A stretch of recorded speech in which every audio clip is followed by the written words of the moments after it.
கர்த்தர் நல்லவர், அவர் கிருபை என்றும் உள்ளது. இந்த நாளிலும் தேவனுடைய வாக்குகளை நாம் தியானித்துக் கொண்டு வருவதற்கு ஆண்டவர் அனுகிரகம் செய்திருக்கிறார். ஆமென். இந்த வாரத்தின் இந்த முதல் நாளிலே தேவ சமூகத்திலே நாம் அதை தியானிக்கலாம். நாம் தொடர்ந்து சங்கீதம் 119 தியானித்துக் கொண்டு வருகிறோம். இன்றைக்கு தியானத்துக்கு நாம் எடுத்துக்கொண்ட பகுதி 119 சங்கீதத்திலே 161 168 வரைக்கும் நாம் எடுத்து வாசிக்கலாம். நாம் சேர்ந்து வாசிக்க போறோம். எல்லாரும் எடுத்துக்கொள்வோம், சேர்ந்து வாசிக்கலாம். பிரபுக்கள் காரணம் இல்லாமல் என்னை துன்பப்படுத்தினார்கள், ஆனாலும் என் இருதயம் உமது வசனத்திற்கே பயப்படுகிறது. மிகுந்த கொள்ளை உடைமையை கண்டுபிடிக்கிறவன் மகிழ்கிறது போல நான் உமது வார்த்தையின் பேரில் மகிழ்கிறேன். பொய்யை படைத்து அருவருக்கிறேன், உம்முடைய வேதத்தையோ நேசிக்கிறேன். உமது நீதி நியாயங்களின் நிமித்தம் ஒரு நாளில் 7 தரம் உம்மை துதிக்கிறேன். உம்முடைய வேதத்தை நேசிக்கிறவர்களுக்கு மிகுந்த சமாதானம் உண்டு, அவர்களுக்கு இடரல் இல்லை. கர்த்தாவே, உம்முடைய ரட்சிப்புக்கு நான் காத்திருந்து உம்முடைய கற்பனையின்படி செய்கிறேன். என் ஆத்துமா உமது சாட்சிகளை காக்கும், அவைகளை நான் மிகவும் நேசிக்கிறேன். உமது கட்டளைகளையும் உமது சாட்சிகளையும் காத்து நடக்கிறேன். என் வழிகளெல்லாம் உமக்கு முன்பாக இருக்கிறது. ஆமென். இந்த சங்கீதக்காரன் இந்த சங்கீத பகுதியிலே சொல்ல வருகிற காரியம் என்னவென்றால், ஸ்தோத்திரம், இங்கே வருகிறதான வேத வசனங்களை, ஆண்டவருடைய வேத வசனங்களை தன்னுடைய வாழ்க்கையோடு கூட தொடர்பு படுத்தி அல்லது அனுபவத்தை அவன் சொல்லுகிறதாக இங்கே பார்க்கிறோம். தனக்கும் தேவனுடைய வார்த்தைக்கும் இருக்கிறதான அந்த தொடர்பு அல்லது ஒரு அனுபவத்தை அவன் பகிர்ந்து கொள்வதை பார்க்கிறோம். இன்றைக்கும் நம்முடைய வாழ்க்கையிலும் இப்படிப்பட்ட அனுபவம், இப்படிப்பட்ட தொடர்பு படுத்திக் கொள்ளுகிற அந்த சிந்தனை நமக்குள்ளே கடந்து வர வேண்டும். ஆமென். குறிப்பாக இந்த சங்கீதக்காரன் சொல்லுகிற காரியத்தை பார்க்கிறோம். முதல் அந்த 161வது வசனத்தை வாசிக்க கேட்கலாம்.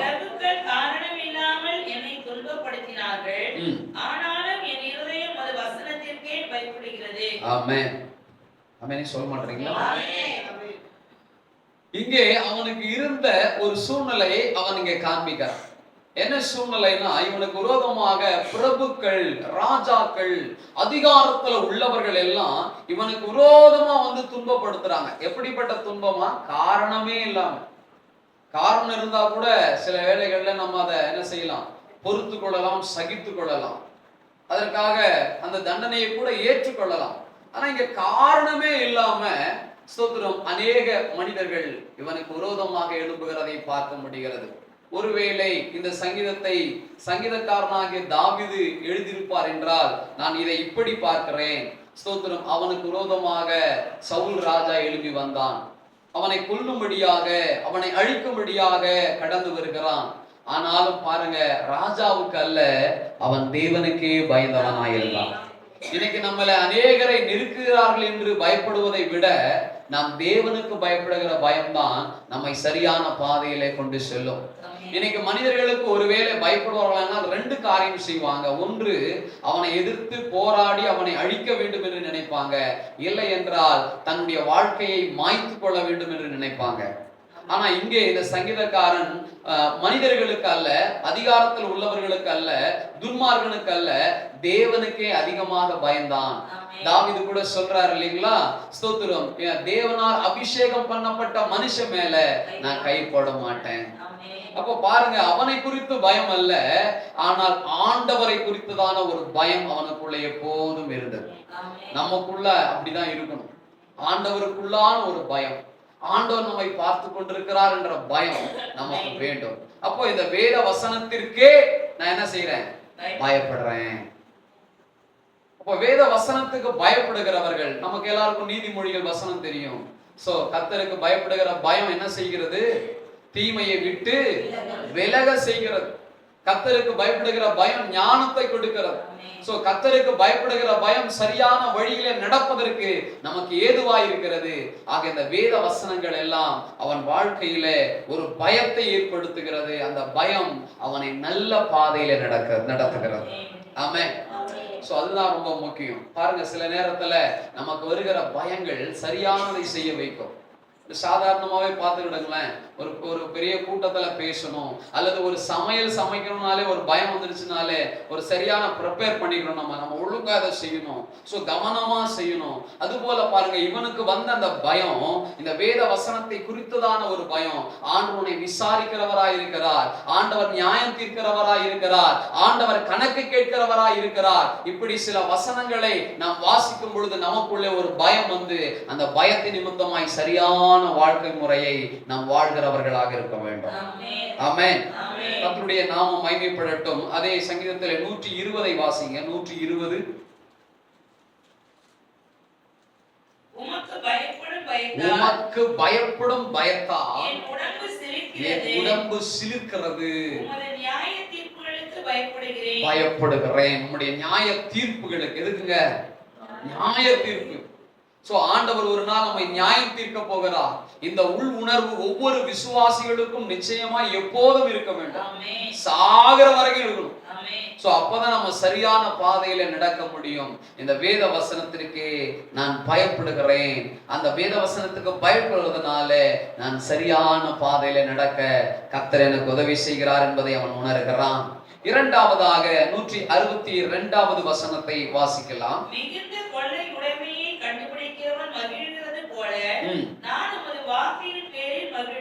மகிழ்கிறேன்.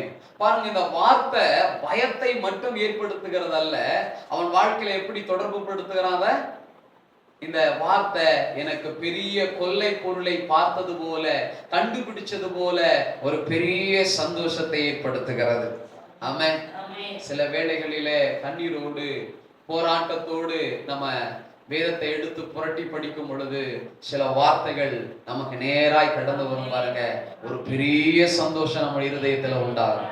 அல்லேலூயா, ஸ்தோத்திரம். எவ்வளோ பெரிய துயரம் இருந்தாலும் கண்ணீர்கள் இருந்தாலும் ஆண்டவர் பேசிட்டார்னா போதும். நான் பவுலை ஞாபகப்படுத்த விரும்புகிறேன். அப்போஸ்தலர் நடவடிக்கையில எழுதப்பட்டிருக்கிறது, அவன் கப்பல் பிரயாணத்திலே போகும் பொழுது ஒரு பெரிய அழிவு வரப்போகிறதை கர்த்தர் முன்னுமே அவனுக்கு உணர்த்துகிறார். ஆனால் அந்த மாலுமி அதை கேட்கவில்லை. மாறாக அவர்கள் போகிறார்கள். சோ பவுல் ஜெபிக்கும் பொழுது திரும்ப ஆண்டு பேசுறாரு, ஸ்தோத்திரம், பொருள் சேதமே அல்லாமல் உயிர் சேதம் வராது. இந்த வார்த்தை வந்த உடனே பவுலுக்குள்ளேயும் ஒரு தைரியம், அந்த மக்களுக்குள்ளேயும் சொல்லி அவன் தைரியப்படுத்தினான். அல்லேலூயா. ஏன்னா அவங்க கப்பல் பிரயாணம் இருக்கிறதுலே மோசமான பயணம் எதுனா இந்த கப்பல்ல பயணம் பண்றதுதான். அநேக கடல்ல பயணம் பண்ணுகிற அநேக கப்பல்கள் மூழ்கடிக்கப்பட்டிருக்கிறதை நாம் செய்திகளிலே பார்க்கிறோம். அந்த நாட்கள்ல பாத்தீங்கன்னா மிக அதிகமான மரணங்கள் அந்த பயணத்திலே ஏற்பட்டதை பார்க்க முடிகிறது. சோ ஆனாலும் இங்க ஆண்டவருடைய வார்த்தை வந்த உடனே பவுலுக்குள்ளேயும் ஒரு நம்பிக்கை, அங்க இருந்த ஜனங்களுக்குள்ளேயும் ஒரு பெரிய திட நம்பிக்கையை அவன் ஏற்படுத்தினான். இன்றைக்கும் தேவனுடைய வார்த்தை நமக்கு நேராய் கடந்து வரும் பொழுது அது பெரிய மகிழ்ச்சியாய் இருக்கிறது. சோ அந்த வார்த்தையை ஸ்தோத்திரம் நாம பிடித்து கொள்ள வேண்டும். அதே சங்கீதத்திலே 111வது வசனத்தை வாசியுங்கள். 111. உம்முடைய சாட்சிகளை நித்திய சுதந்திரமாக்கி கொண்டிருக்கிறேன், அவைகளே என் இருதயத்தின் மகிழ்ச்சி. என் இருதயத்துக்கு மகிழ்ச்சி. சாட்சி என்றாலும் வார்த்தை தான், தேவனுடைய வார்த்தை. சோ அந்த வார்த்தை அவனுடைய இருதயத்துக்கு என்னதுங்க? மகிழ்ச்சி, ஆத்தும சந்தோஷம். ரட்சிப்பின் சந்தோஷத்தை அனுபவிப்பது போல இங்க ஆத்துமாவிலே, இங்க மனதிலே ஒரு நிறைவான சந்தோஷம் இந்த வேத வசனத்தின் வழியாக இவனுக்கு கடந்து வந்ததை அவன் உணர்ந்து அதை சொல்லுகிறான். ஆமென். அதனால முதல்ல சொல்றாரு, இந்த வேத வசனத்திற்கே நான் பயப்படுகிறேன். இரண்டாவது சொல்றாரு, இந்த வேத வசனம் எனக்கு ஒரு பெரிய பொக்கிஷம் போன்றது. பொக்கிஷம் போன்றது. அந்த பொக்கிஷத்தை பார்த்தா எப்படி ஒரு சந்தோஷம் வருமோ அப்படியா என் இருதயம் சந்தோஷப்படுகிறது என்று ஆண்டுடைய வார்த்தையை தன் இருதய சந்தோஷத்துக்கு அவன் அனுபவத்திற்கு தொடர்பு படுத்தி பேசுகிறதை பார்க்கிறோம். ஆமென். மூன்றாவதாக இந்த வேதத்தை நான் ரொம்ப நேசிக்கிறேன். அல்லேலூயா. வேதத்துக்கு நான் பயப்படுறேன்னு சொன்னாரு. ரெண்டாவது அதுல நான் மகிழ்ச்சி அடைகிறேன்னு சொல்றாரு. மூன்றாவது சொல்ற நான் ரொம்ப நான் என்ன செய்யறேன்? நேசிக்கிறேன். அல்லேலூயா. ஸ்தோத்திரம். வாசிக்க கேட்கலாம். 163. 163. ஆமா, உம்முடைய வேதத்தையோ நேசிக்க. 167. என் ஆத்துமா உமது சாட்சிகளை காக்கும், அவைகளை நான் மிகவும் நேசிக்கிறேன். மிகவும் நேசிக்கிறேன். இப்ப ஆண்டுடைய வேதத்தை நம்ம நேசிக்கிறவங்களா இருக்கணும். சிலர் பாருங்க, அதிகமாய் தன் கையிலே தூக்குகிற புத்தகம் எதுனா வேத புத்தகம் தான். ஆமே. அதிகமாய் படிக்கிற புத்தகம் எதுனாலும் வேத புத்தகம் தான். நான் எப்படி சொல்றேன், முதல்ல வேதத்தை நேசிக்கணும், அப்புறம் வாசிக்கணும், அப்புறம் யோசிக்கணும். யோசிக்கணும்னா தியானம் பண்ணணும், அப்புறம் அப்பியாசிக்கணும். அப்பியாசிக்கணும்னா நம்முடைய வாழ்க்கையில நடைமுறைக்கு கொண்டு வர வேண்டும். ஆமே. அப்போ வேதத்தை நேசிக்கிற ஒருவனாலே நிச்சயமாக அதை வாசிக்க முடியும், வாசிக்கிறவனால அதை தியானிக்க முடியும், யோசிக்க முடியும், யோசிக்கிறவனால அதை அபியாசிக்க பண்ண முடியும். ஆகவே தேவ ஜனமே, இந்த சங்கீதக்காரன் தேவனுடைய வார்த்தையை குறித்து சொல்லும் பொழுது நான் பயப்படுகிறேன் என்று சொல்லுகிறான், இரண்டாவது மகிழ்கிறேன் என்று சொல்லுகிறான், மூன்றாவது நான் நேசிக்கிறேன். இந்த உலகத்தில் இருக்கிற எல்லாத்தையும் காட்டிலும், உலகத்துல சொல்லுவாங்க, வேதமும் சொல்லுது, கணவன் மனைவியினுடைய உறவை சொல்லும் போது சொல்றாரு, எல்லாரையும் காட்டிலும் கணவன் யாரை நேசிக்கணுமா? மனைவியை நேசிக்கணும். அதே போல மனைவி எல்லா காரியத்திலும் கணவனுக்கு கீழ்ப்படிய வேண்டும் என்று எழுதப்பட்டிருக்கிறது. ஆனா இங்க பார்க்கிறோம், எல்லா தேவ பிள்ளைக்கும் அன்று சொல்ற ஒரு பெரிய ஒரு ஆலோசனை, வேதத்தை நம்ம நேசிக்கிறவர்களா இருக்கணும். அவைகள் தான் நமக்கு எல்லாவற்றையும் கற்றுக் கொடுக்கிறது. ஆண்டவரே சொல்றாரு இல்லைங்களா, அவைகளை ஆராய்ந்து பாருங்கள், அவைகளால் உங்களுக்கு நித்திய ஜீவன் உண்டு, அதை ஆராய்ந்து பாருங்கள், அவைகள் தான் என்னை குறித்து சாட்சி இடுகிறது. சோ அவர் நமக்கு இதுல நிறைய ஆலோசனைகளை எழுதி வைத்திருக்கிறார், அநேக பிரச்சனைகளுக்கு தீர்வுகளை எழுதி வைத்திருக்கிறார். ஆக வேதத்தை நேசிங்க, வாசிங்க, யோசிங்க, அப்பியாசிங்க, உங்கள் வாழ்க்கை நன்மையாய் மாறும். ஆமென். இவன் அதை எப்படி நேசிக்கிறான் என்பதை குறித்து ஒரு சில வார்த்தைகளை உங்களுக்கு சொல்ல விரும்புகிறேன். இன்னைக்கு நிறைய காரியத்தை நம்ம நேசிக்கிறோம், அன்பா இருக்கிறோம், ஆனா அந்த அன்பிலே அளவு இருக்கிறது. ஆமா தானே? நீங்களாம் ஒப்புக்கொள்வீங்கன்னு நினைக்கிறேன். அல்லேலூயா. அப்போ அந்த வேதத்தை அவன் எந்த அளவுக்கு நேசிக்கிறான் என்று சொல்லி பார்க்கலாம். சில வசனங்களை நான் உங்களுக்கு காண்பிக்கிறேன். ஸ்தோத்திரம். 47வது வசனத்தை வாசிங்க. அதே சங்கீதம் 119ஆம் சங்கீதத்துல 47.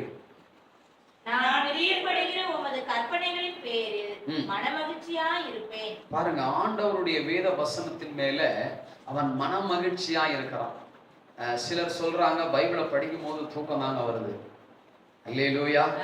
சிலர் சொல்றாங்க, பைபிள் படிச்சா ஒன்னும் புரிய மாட்டேங்குது. ஆனா இவன் பாருங்க எப்படிப்பட்ட ஆர்வத்தோடு படிக்கிறான், அதை மகிழ்ச்சியோடு பிரியத்தோடு அதை படிக்க அவன் தொடங்குகிறான். ஸோ பிள்ளைங்களை கேட்டு பாருங்க, எந்த சப்ஜெக்ட் உங்களுக்கு பிடிக்குமோ அந்த சப்ஜெக்ட் நல்லா படிப்பான். ஸோ பிடிக்காததெல்லாம் மார்க் கம்மியா இருக்கும். ஸோ அப்படிப்பட்ட ஒரு சூழ்நிலை தான். நம்ம வேதத்தை அந்த அளவுக்கு இந்த சங்கீதக்காரனை போல நேசிக்கிறவர்களாக இருக்க வேண்டும். அவன் பிரியப்படுகிறான். வேத வசனத்தை படிக்கணும்னு சொல்லும் பொழுது அவனுக்குள்ள ஒரு பெரிய சந்தோஷம் ஏற்படுகிறது. அவன் பிரியப்படுகிறான், அதாவது நேசிக்கிறான். வேதத்தை ரொம்ப ரொம்ப அவன் ஸ்தோத்திரம் பிரைஸ் லார்ட் விரும்புகிறான், நேசிக்கிறான். அப்படிப்பட்ட ஒரு மனநிலைமை அவனுக்குள்ள இருக்கிறது. 164வது வசனத்தை வாசிங்க. 164வது வசனத்தை வாசிங்க. ஒரு நாளில் 7 தரம் உம்மை துதிக்கிறேன். இந்த நேசம் எப்படிப்பட்டதா இருக்குது? ஆண்டவரை வேதத்தை வாசிக்க வைக்க மட்டும் இல்ல, ஆண்டவரை துதிக்க வைக்குது. அல்லேலூயா. எத்தனை முறைங்க? ஒரு நாளைக்கு 7 முறை ஆண்டவருடைய நாமத்தை அவன் துதிக்கிறான், மகிமைப்படுத்துகிறான். அப்ப எந்த அளவுக்கு ஆண்டவருடைய வேதத்தை அவன் நேசிக்கிறான் என்பதை நாம் இதிலே பார்க்க முடிகிறது. நம்ம நேசிக்கிற ஒரு விஷயத்த எத்தனை தரம் செஞ்சாலும் நமக்கு சலிக்கவே சலிக்காது. ஆமென். இந்த காலத்துல இருக்கிற மக்களுக்கு சொல்லணும்னா, சாப்பிடுற பொருளை தான் உதாரணமா காட்ட வேண்டியதா இருக்கு. அது மட்டும் அவங்களுக்கு பிடிச்சதை கொடுத்தா எவ்வளவு வேணாலும் என்ன செய்வாங்க, சாப்பிட்டுட்டே இருப்பாங்க, விரும்பவே மாட்டாங்க. சோ அது போல இவன் வேதத்தை அவ்வளவாய் நேசித்தபடினால 7 தரம் ஆண்டவரை துதித்து அதை காண்பிக்கிறான். நீங்களும் நானும் வேதத்தையும் ஆண்டவரை நேசிப்பது உண்மைன்னா அவரை துதித்து மகிழ்வதிலே எப்போதும் நம்ம உற்சாகமா இருக்கும். அல்லேலூயா. ஸ்தோத்திரம். 7 முறை அவன் ஒரு நாளிலே தேவனை துதித்து மகிமைப்படுத்தி ஸ்தோத்திரம் தன் தேவனை நேசிப்பதை அவன் காண்பிக்கிறான். ஒரு குழந்தை இருக்குது, அந்த குழந்தைய நம்ம ரொம்ப நேசிக்கிறோம். ஒரு நேரம் மட்டும் தூக்கி வச்சுட்டு இருப்போமா? இல்ல, அடிக்கடிக்கு நம்ம தூக்கி வச்சு என்ன செய்வோம்? அந்த பிள்ளைய கொஞ்சிக்கிட்டே இருப்போம், அந்த பிள்ளைய பார்த்து பேசிக்கிட்டே இருப்போம். அதுபோல ஆண்டவரை நேசிக்கிற இவனுடைய அன்பு ஆண்டவரை துதித்து கொண்டே இருக்க வைக்கிறது. சோ அப்படிப்பட்ட ஒரு நேசம் அவனுக்குள்ளே காணப்படுகிறது. அடுத்ததாக 7ஆம் வசனம், அதே அதிகாரத்துல சங்கீதம் 119 7ஆம் வசனத்தை வாசிங்க. 7.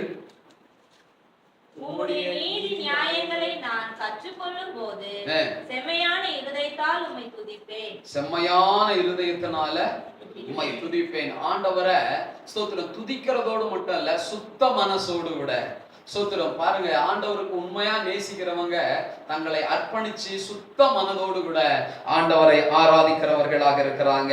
சரி, தொடர்ந்து நம்ம 119ஆம் சங்கீதத்துல 166ஆம் வசனத்தை வாசிக்கலாம்.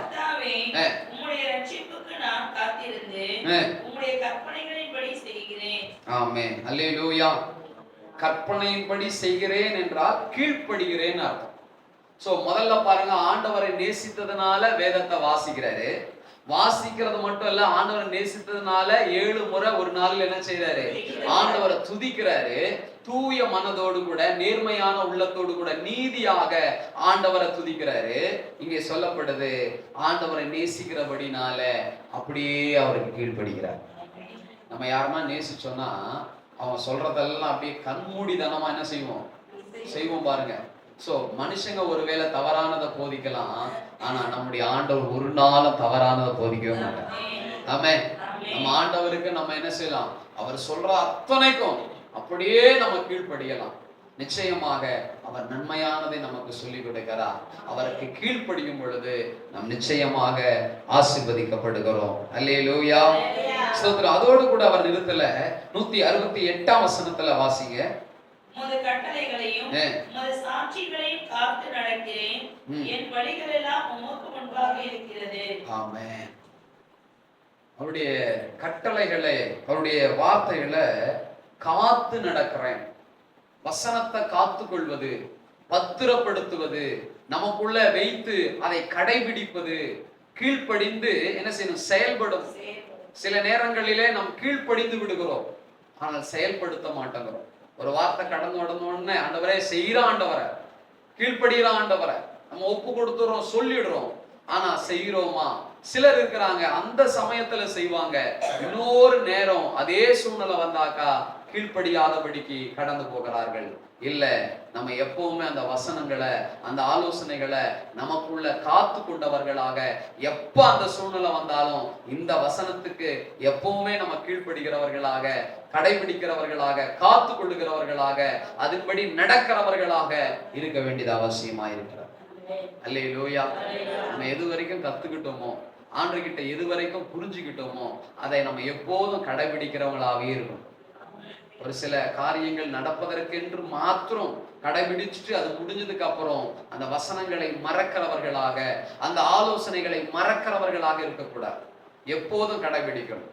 ஸோ பாருங்க, இன்னைக்கு சில பிள்ளைங்களை பாருங்க, சபைக்கு வந்தாக்கா நீங்க அமைதியா இருக்கணும்னு சொன்னாக்கா ஸோ அன்னைக்கு இருப்பான், ஆனா அடுத்த மீட்டிங் வர சொல்ல என்ன செய்யும்? திரும்ப அதே காரியத்தை பண்ணுவாங்க, திரும்பவும் அவங்களுக்கு சொல்லணும். அப்படிப்பட்ட தேவ பிள்ளைகளா நம்ம இருக்கக்கூடாது. ஆண்டவர் ஒரு வாட்டி சொன்னார்னா அதை காத்து கொண்டு ஆயுசுக்கும் அதை கடைபிடிக்கிறவர்களாக நாம் இருக்க வேண்டும். அல்லேலூயா.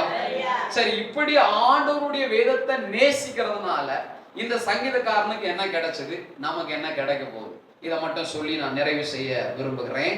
அதே சங்கீதத்துல 165 119 சங்கீதத்துல என்ன உண்டு?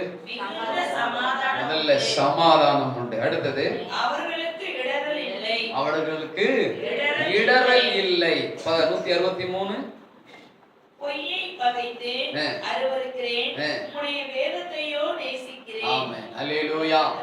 அப்ப அவரை நேசிக்கிறதுனால மிகுந்த சமாதானம் நம்முடைய உள்ளத்துல கடந்து வருகிறது. சோ இன்னைக்கு பாருங்க, எல்லா ஜனங்களும் எதுக்குதான் பிரயாசப்படுறாங்க? ஒரு சமாதானம், ஒரு நிம்மதி இல்லையே. ஆனா அந்த சமாதானமும் நிம்மதியும் ஆண்டவர் வேதத்தை நேசிக்கிற இந்த சங்கீதக்காரனுக்கு தந்தாராம், சாட்சியா எழுதி வைத்திருக்கிறான். இன்றைக்கு நீங்களும் நானும் இந்த சமாதானத்தை பெற்றுக்கொள்ள வேதத்தை நேசிப்போம், நேசிப்பதனாலே வாசிப்போம், வாசிப்பதனாலே துதிப்போம், துதிப்பதனாலே நீதியின் பாதையிலே நடப்போம், அதை காத்து கொள்ளுவோம், கீழ்ப்படிவோம், கடைபிடிப்போம். அப்பொழுது நம்ம வாழ்க்கையில சமாதானம் நிறைவாக கிடைக்கும். ஆமென். ரெண்டாவது சொல்றார், அவங்களுக்கு என்ன இல்லை? இடரல் இல்லை. இன்னைக்கு அநேகர் ரட்சிப்பின் அனுபவத்தை விட்டு தூர போறாங்க. தன் வாழ்க்கையில நடந்த ஏதோ ஒரு சோகம் அல்லது எதிர்பார்த்தது கிடைக்காத ஒரு சூழ்நிலை அல்லது போராட்டங்கள், பாவத்தின் போராட்டங்கள், சிலருடைய கட்டாயம் என்று சொல்லி இன்னைக்கு அநேக பின்மாற்றத்துல போறாங்க. ஆனா வசனத்தினாலே கட்டப்பட்டவங்க, வசனத்தை விசுவாசித்து நடக்கிறவங்க எத்தனை சூழ்நிலை வந்தாலும் பின்னடைவு போக மாட்டாங்க, ஆண்டவருக்காக நிலை நிற்பார்கள். அல்லேலூயா. வானமும் பூமியும் ஒழிந்து போவோம், அவருடைய வார்த்தை ஒழியாது. அவர் வார்த்தை இருக்கிறவனும் ஒழிய மாட்டான். ஆமென். அவர் வார்த்தைக்காக உறுதியா நிக்கிறவங்களையும் ஆண்டவர் வாழ வைக்கிறவராக இருக்கிறார். அல்லேலூயா. ஸ்தோத்திரம். வெளிப்படுத்தின விசேஷத்துல வாசிக்கிறோம் இல்லையா? என் வசனத்தை சொல்லின காரியத்துல, என் வசனத்தின் நிமித்தமாய் உனக்கு கொஞ்சம் பலன் இருந்தோம், என்ன செஞ்ச? என் நாமத்தை மறுதலிக்கலையே. உனக்கு நான் என்ன செய்வேன்? திறந்த வாசல். ஆமென். அதனால வசனத்தின்படி நடக்கிறவர்களா இருக்கணும். கொஞ்சம் பலன் இருந்தாலும் பரவாயில்ல, வசனத்தை பிடித்து கொண்டு நேசித்து காத்து நடக்கிறவர்களா இருக்கணும். இந்த 163 சொன்னாரு, நான் பொய் வழிய அருவருக்கிறேன். வேதத்தை நேசித்து அதன்படி வாழ்கிறவன் நிச்சயமா பொய் வழியில போக மாட்டான். அதை வெறுத்து தேவனுடைய மெய்யான வழியாம் பரலோகத்துக்கு போகிற வழியில் அவன் கடந்து போவான். கர்த்தர் அவனை ஆசீர்வதித்து உயர்த்துவார். ஆமென். நம்ம எல்லாரும் முழங்கால் படிட்டு அல்லது எழுந்து நின்று தேவ சமூகத்துல நம்முடைய வாழ்க்கையிலும் இந்த வேத வசனங்கள் இப்படிப்பட்ட அனுபவத்தை, தொடர்புகளை தரும்படியாக இன்னும் நாம் வேதத்தை நேசித்து வாசித்து யோசித்து அபியாசித்து நம்முடைய வாழ்க்கையில சமாதானத்தையும் இடரலற்ற நல்வாழ்க்கையையும் மெய் வழிகளையும் கண்டடைய கர்த்தர் உதவி செய்யட்டும். நாம் ஜெபிப்போமா? எங்களை நேசிக்கிற அன்பின் ஆண்டவரே, இந்த நாளுக்காக நாங்கள் மனதார நன்றி செலுத்துகிறோம். உம்முடைய ஜீவனுள்ள வார்த்தைகள் எங்களுக்கு நேராய் கடந்து வந்ததற்காக ஸ்தோத்திரம் ஐயா. இந்த சங்கீதக்காரன் தன்னுடைய வாழ்க்கையில ஆண்டவர் வசனங்களை தொடர்பு படுத்துறாரு. நான் ஆண்டவரே இந்த உலகத்தில் உள்ள பலவான்களுக்கு அல்ல, அதிகாரம் உள்ளவர்களுக்கு அல்ல, உமது வசனத்திற்கே அதிகமாய் பயப்படுகிறேன். அதனால நான் ஆண்டவரே நீதியின் பாதையில நடக்கிறேன் ஆண்டவரே, அதனால பொய் வழிகளை நான் வெறுக்கிறேன் ஆண்டவரே என்று சொல்லி தன்னுடைய வாழ்க்கையில ஆண்டவரே கர்த்தாவே உம்முடைய வேத வசனத்திற்கு பயந்து நடக்கிற ஒரு அனுபவம் உள்ளவராய் இருக்கிறாரே, அதே கிருபைய எங்களுக்கும் தாங்கப்பா. அன்று உமது வேத வசனத்தின் நிமித்தமாய் மகிழ்ச்சி அடைகிறாரே, அன்று இந்த உலகத்துல மகிழ்ச்சி கொடுக்கக்கூடிய பல விஷயம் இருந்தாலும் உங்க வேத வசனத்தினால் வருகிற மகிழ்ச்சியே எங்களுக்கு பிரதானமாய் இருக்கட்டும் ஐயா. அதை நேசிக்கவும் ஆண்டவரே அதன்படி கர்த்தாவே நாங்கள் வாழ்வதற்கும் அன்று எங்களை தாழ்த்தி ஒப்பு கொடுக்கிற ஐயா. எங்க வாழ்க்கையில அனுதினமும் வேத வாசிப்போம் ஆண்டவர், அனுதினமும் தியானங்களும் எங்கள் வாழ்க்கையில இருக்கட்டும் ஐயா. அன்று இந்த சங்கீதக்காரன் வாழ்க்கையில அன்று வேத வசனங்களை அவன் ஆண்டவரை பிடித்து கொண்டதனால் நேசித்ததனால் பெற்ற சாட்சிகளை அனுபவமா ஆண்டவர் அனுபவமான காரியத்தை சாட்சியாய் சொல்வது போல நாங்களும் சொல்லட்டும் ஐயா. கர்த்தர் தொடர்ந்து எங்களை நடத்துங்க. இன்னைக்கு நடக்கிற அத்தனை ஆராதனைகளையும் பொறுப்பெடுத்துக் கொள்ளும். இயேசு கிறிஸ்துவின் நாமத்தில் ஜெபிக்கிறோம் ஜீவனுள்ள நல்ல பிதாவே. நம்ம எல்லாம் சேர்ந்து சொல்லட்டும். என் ஆத்துமாவே கர்த்தரை ஸ்தோத்திரி, என் முழுவதுமே பரிசுத்த நாமத்தை ஸ்தோத்திரி. என் ஆத்துமாவே கர்த்தரை ஸ்தோத்திரி, கர்த்தர் செய்த சகல பாரங்களையும் மறவாதே. நம்முடைய கர்த்தராகிய இயேசு கிறிஸ்துவினுடைய கிருபையும் பிதாவாகிய தேவனுடைய அன்பும் பரிசுத்த ஆவியானுடைய ஐக்கியமும் அன்பினும் ஆறுதலும் சமாதானமும் நம்முடைய சபையார் யாவரோடும் சகல பரிசுத்தவான்களோடும் இன்றைக்கும் என்னென்றும் சதா காலங்களிலும் அவர் நிறைய மட்டும் இருப்பதாக. அல்லேலூயா, அல்லேலூயா, அல்லேலூயா. கர்த்தர் உங்களை ஆசீர்வதிப்பாராக. ஸ்தோத்திரம், ஸ்தோத்திரம், ஸ்தோத்திரம்.